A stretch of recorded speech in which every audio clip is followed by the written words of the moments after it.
record, both in politics and judiciary. I'm joined by Melissa Murray, professor at NYU Law School, who clerked for Justice Sonia Sotomayor on the Court of Appeals, Jamal Green, professor at Columbia Law School, who clerked for retired Justice John Paul Stevens. You know, Jamal, I feel like there's this thing that always happens here. You know, you clerked for Justice Stevens. My wife clerked for Justice Stevens, and I'm familiar with the world of sort of like the elite legal world. And there's this kind of thing that happens. There's a kind of certain kind of clubbiness, right? People sort of punch these tickets, and you could say, well, they're qualified. And then there's also sort of obfuscation about what people's political beliefs are. Like Brett Kavanaugh, he's a Republican conservative dude.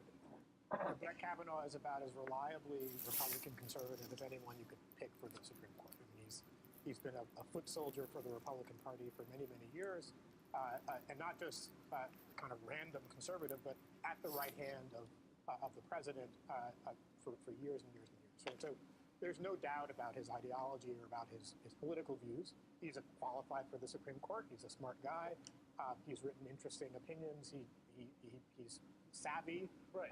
But there's no question about his politics, and this is what this process is really about. Before nomination, the question is, do you agree with this guy's views about the Constitution, about the law?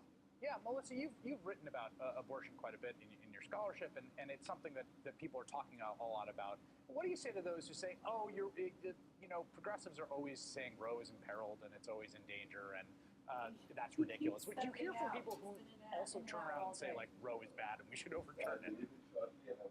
So I don't think this is hyperbolic at all to say that Roe and Casey, the two precedents dealing with the right to abortion, are imperiled with this nomination. And that is indeed the point of this nomination, to tilt the court rightward and to provide a crucial fifth vote for overturning the right to abortion. It may be incremental, but the ultimate end game is clearly in view. You know, I want to get your response to a really interesting dissent that he wrote in a case that was quite controversial, in which the person who runs the Office of Refugee Resettlement, Scott Lloyd, a sort of lifelong anti-abortion crusader, basically reached down and said, this undocumented minor in her care who is pregnant cannot have an abortion. I'm going to ban her from getting an abortion. There was litigation. And he wrote a dissent, Kavanaugh, that read the following: the unbanked majority reflects a philosophy that unlawful immigrant minors have a right to immediate abortion on demand, not to be interfered with even by government efforts to help minors navigate what is undeniably a difficult situation by expeditiously transferring them to their sponsors. What do you think of that dissent and what it indicates, Melissa, about where his jurisprudence on this would be? Well, so I think the Democrats will certainly make hay of this during the confirmation hearings, and this contrasts sharply with his testimony, his confirmation hearing in 2006, where he said that Roe was settled precedent, and if confirmed, he would follow it.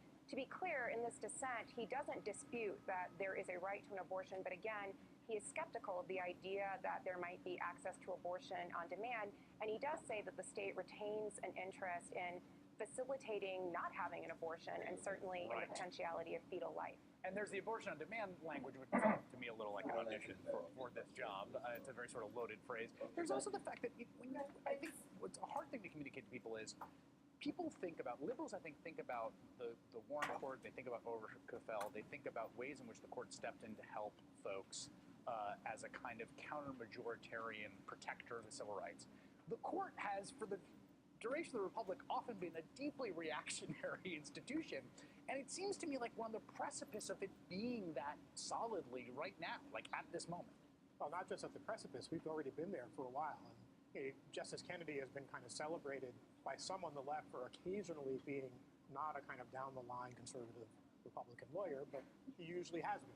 And now you've got someone who's even more reliable than him potentially replacing him. When you think about the cases the court has actually heard and decided in recent years, the big ticket cases, Shelby County and Citizens United, these are cases where Congress is trying to protect people's rights, trying to regulate the political process so money isn't too involved, and the court steps in and stops them from doing that, right? So it's not just sort of protecting people's rights. The court also has the ability to stop Congress and other political bodies from protecting people's rights. Yeah, and that was a sort of hallmark of previous eras of the court, where it's sort of seen as a kind of high watermark of the court being reactionary.